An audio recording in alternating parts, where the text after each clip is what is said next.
Ladies and gentlemen, thank you for tuning in to another Boss League Cafe segment. Today I'm gonna elaborate and delve into the paperwork segment that I promoted on my channel yesterday. Today we're about to actually get into it, at least the tip of the iceberg. There's a lot of us that don't know what's going on. There's a lot of y'all that want to know, damn, where's this coming from? Who's this coming from? So I'm gonna start this off as if you were someone who knew nothing about the situation at all. First, I'm going to start off and give you a couple news clippings that were covered when this first happened, so you could get a gist of the story, what we're talking about.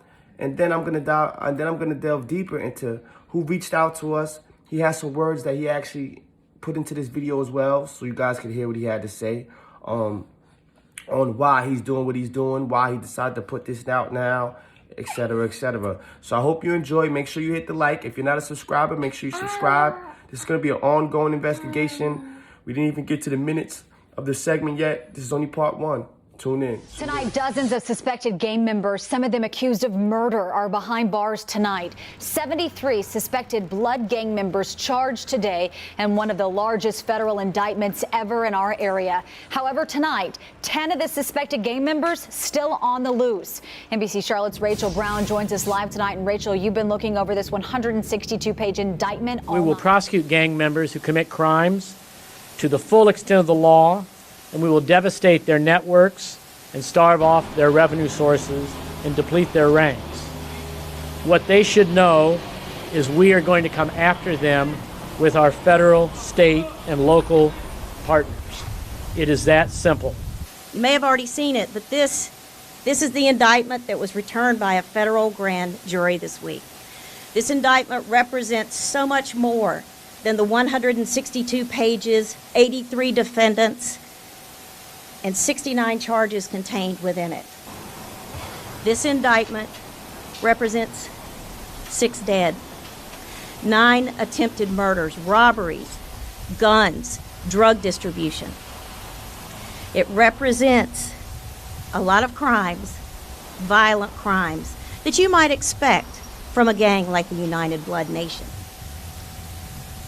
Identity theft, credit card fraud, bank fraud, white-collar crimes that you would not normally perceive to be those associated with a street gang, but those crimes too are alleged in this bill of indictment.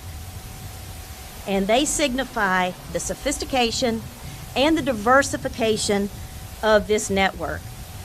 We are all safer in North Carolina this afternoon because the United Blood Nation, 9 Trey gangsters' criminal enterprise has been disrupted.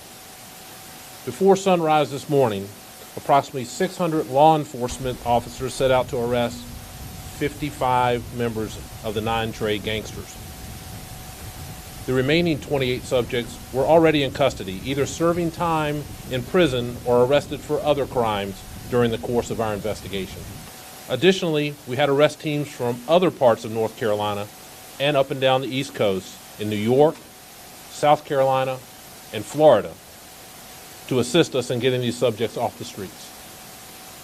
As of right now, of the 83 indicted subjects, 73 of them are in custody and 10 are actively still being sought. Non-Trey gangster blood. So ladies and gentlemen, this is a picture here of Magoo, who was one of the big homies at the top of the indictment as the GF.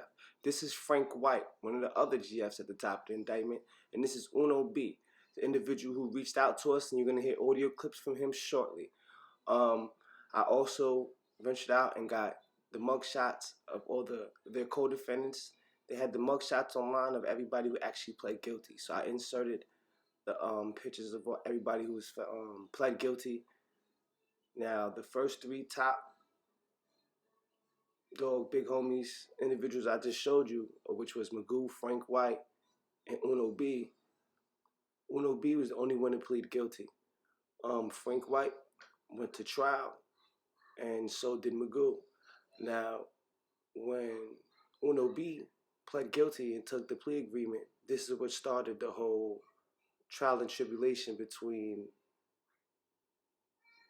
the forefathers, the big homies at the time, because now Frank White and Magoo started to spread the word that Uno B was a rat. They tried to say Uno B was a snitch, because you know in most cases when you plead guilty, you have to actually, implicate yourself, or in most cases, you have to implicate yourself or implicate those around you when you have co-defendants.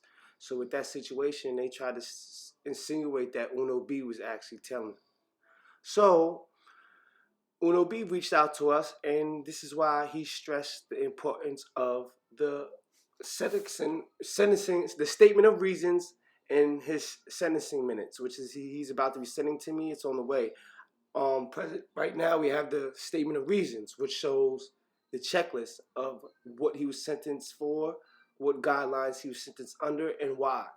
And now, for those who don't understand what that is, it's a blessing because it actually explains to us how he was sentenced. So without further ado, I actually had him call in and walk me through this because I didn't want to, not know what I was doing or highlight the wrong things.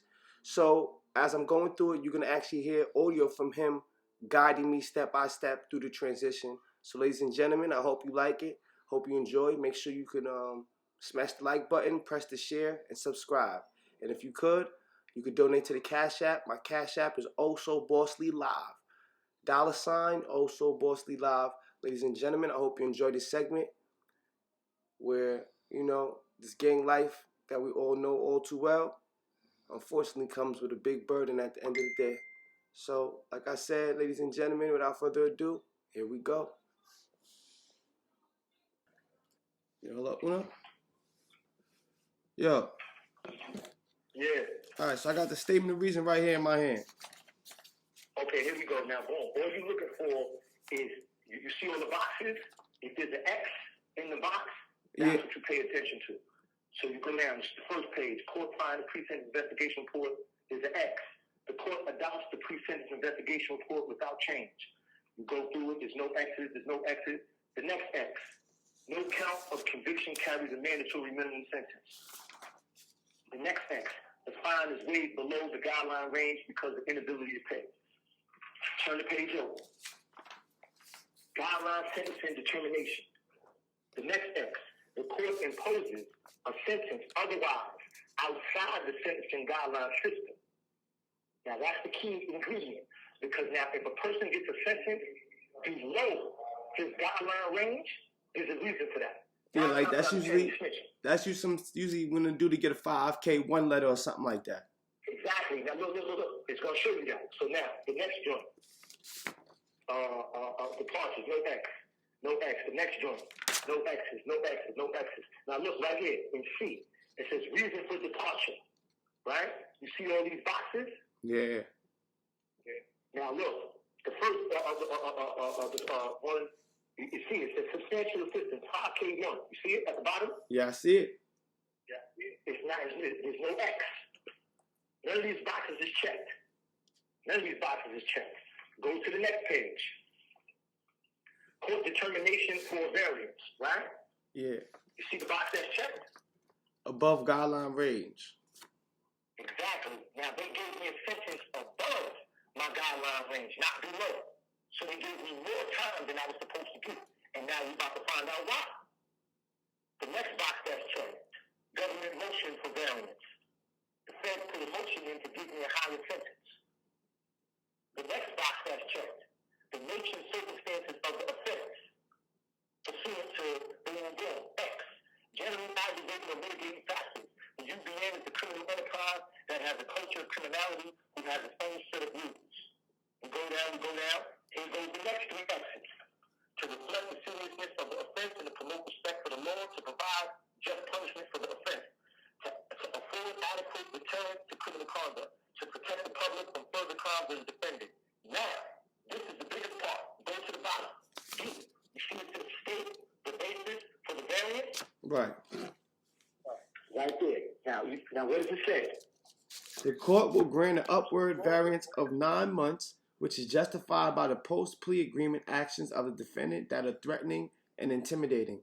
The fact that the defendant was going around actively collecting paperwork of co-conspirators was threatening in nature, along with phone calls and letters post-plea agreement. Here you go. Now, the next page. See? Restitution not applicable.